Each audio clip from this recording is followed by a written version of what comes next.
Hey everyone, it's Dan Sfera back from theclinicaltrialsguru.com.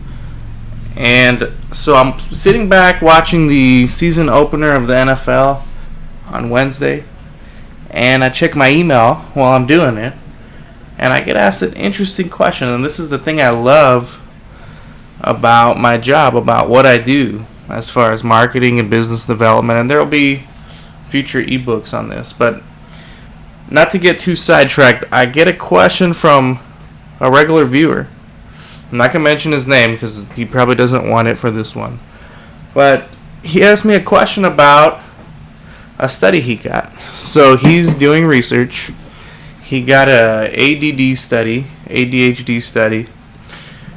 And during the site selection visit, which for those of you who don't know what that means, it's when the sponsor comes to your site. Let me put mute on the football game. The sponsor comes to your site, they look at your facility, they look at your staff members, and they decide whether you should get the study or not. So they did the site selection visit. Everything went well. But when he gets the regulatory packet, after he's been awarded the study, he finds out that they awarded him another study. So this particular study had 2 arms. And he got assigned, his site got awarded the other study. So he thought he was going to get one, he got the other. And he didn't tell me if the studies were similar at all, but he was obviously upset. So the study he got awarded with was probably harder, probably less desirable of a study. Let's just put it that way. So he called the sponsor, and they basically told him that there's nothing they can do because he's an add-on site. This is the only study they can offer. If he doesn't want it, they can find another site. And so he obviously wants the study because it sounds like he's a startup, like a new site that's just getting started. And then he looked at the budget, and he found no startup money in there, no funds for storage, record storage. And it wasn't a detailed budget. It wasn't an itemized budget. What it was just, it showed you what you got at each visit per patient. He said he got a per patient budget. In fact, I don't want to misquote him, so let me pull up his email. He said, "We were invited to participate in an ADHD study as an add-on site. This study has 2 protocols, and on the SSV, we were selected to one of them.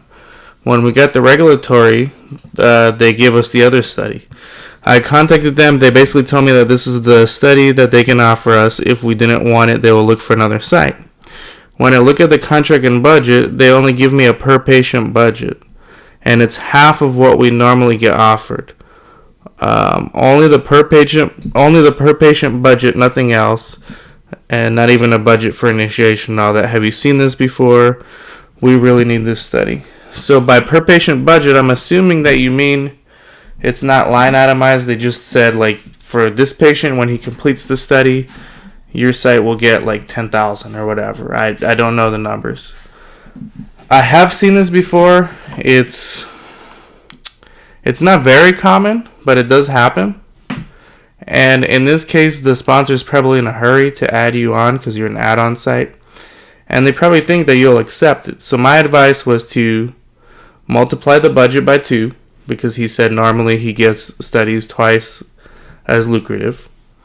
Multiply the budget by 2 and send it back. And they'll most likely either accept it because they're in a hurry, or they'll say, "No, but how about this?" And it'll be higher than what you've got. And then at that point, it's up to you to assess whether you can do it or not.